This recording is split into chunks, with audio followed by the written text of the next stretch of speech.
एक भक्त सदैव ये जानकर विश्राम करे कि कोई है जो सदैव उसका ध्यान रखता है।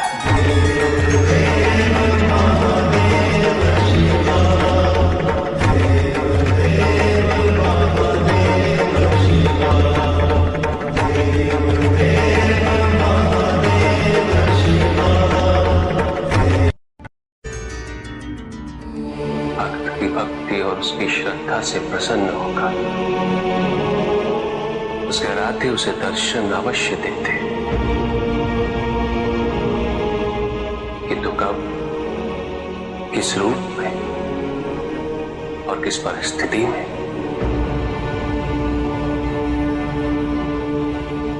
इसका पूर्व ज्ञान होना भक्त के लिए संभव नहीं होता। जब जब भक्त भगवान का ध्यान करता है, तब तब भगवान भक्त का ध्यान रखते हैं।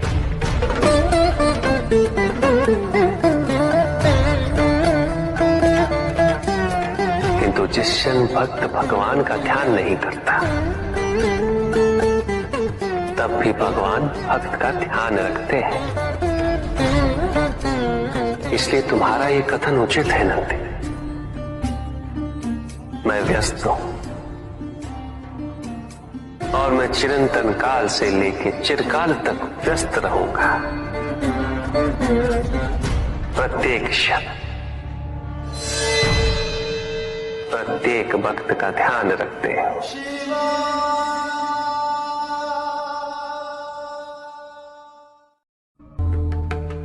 जिसके कारण स्वार्थ, विनाश, क्रूरता, अशांति और भय में वृद्धि हो, वह ज्ञान है। किंतु जो व्यक्ति को उदार, निर्भीक, सहनशील और विनम्र बनाए, वही ज्ञान है। अज्ञान की शक्तियां दुरुपयोग करने हेतु प्रेरित करती हैं, किंतु जो अपनी शक्तियों और अपने सामर्थ्य के प्रति अपने उत्तरदायित्व को समझाए,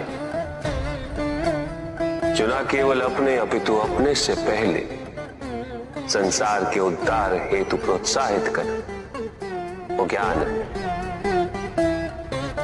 ज्ञान का मूल उद्देश्य ही परोपकार है, सृजन है। दूसरों की भावनाओं को समझना, उनका आदर करना, यही ज्ञान है। क्योंकि ज्ञान हमें न केवल अपने अपितु दूसरों के दुख और सुख के प्रति भी संवेदनशील बनाता है। किंतु जो दूसरों की भावनाओं का अनादर करे, उसे ज्ञान की श्रेणी में कैसे रखा जा सकता है? अज्ञान के कारण व्यक्ति सांसारिकता में बंधता जाता है, मोह माया में उलझता जाता है। अज्ञान परम सत्य से दूर ले जाने का माध्यम है, किंतु ज्ञान व्यक्ति को परम सत्य की ओर ले जाता है।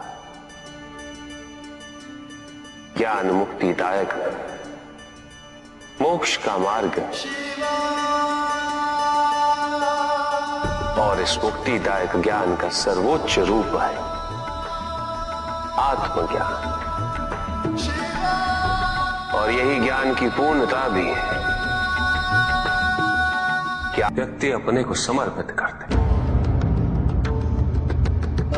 छोड़ दे अहंकार को, तो ब्रह्म की इच्छा ही पूर्ण होती है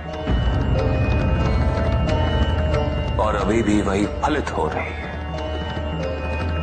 ऐसा नहीं है कि हम उससे भिन्न फलित करा लेंगे, लेकिन व्यक्ति भिन्न फलित कराने में लड़ेंगे, टूटेंगे, नष्ट हो। कुछ भी सुनने और समझने के लिए मन का मौन रहना आवश्यक है। किंतु मन मौन रहना नहीं जानता। वो तो निरंतर कुछ ना कुछ कहता रहता। प्रतिपल शब्दों का आक्रमण चलता रहता है मन पर, और यही आक्रमण है जिसके कारण व्यक्ति कभी भी शब्दों के परे नहीं जा पाता। जहां जीवन की सत्यता का बोध उसकी प्रतीक्षा कर रहा होता। कभी भी किसी व्यक्ति का विवेक, उसके संस्कार, निर्भीकता तथा उसके आचरण की परिपक्वता को परखना हो तो उसे शक्तियों से सुसज्जित करता हूं, पदाधिकार सौंपता हूं। परिणाम स्पष्ट हो जाएगा। प्रभु,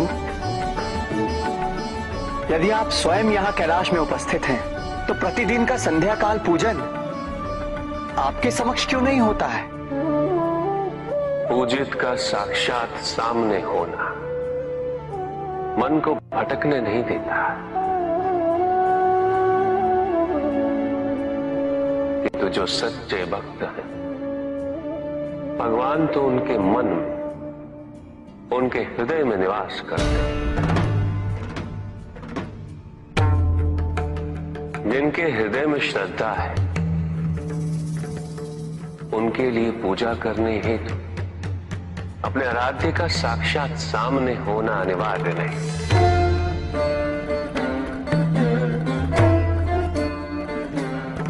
वो तो अपने मन के नेत्रों से प्रतिपल उनके दर्शन पा रहे हैं।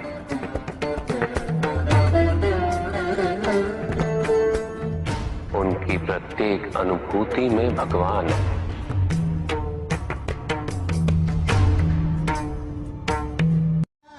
सुख आंतरिक होता है, संतोष आंतरिक होता है। उन्हें बाहरी तत्वों से रेखांकित और परिभाषित नहीं किया जा सकता, आकार से नहीं पाया जा सकता। आकार के आधार पर केवल अहंकार ही उत्पन्न होता है,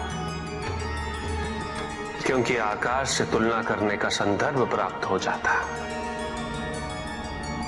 यदि तुम्हारा आकार छोटा है तो तुमसे भी छोटा कोई ना कोई अवश्य होगा, और यदि उसी प्रकार तुम विशाल हो तो तुमसे भी विशाल इस संसार में कोई ना कोई अवश्य होगा।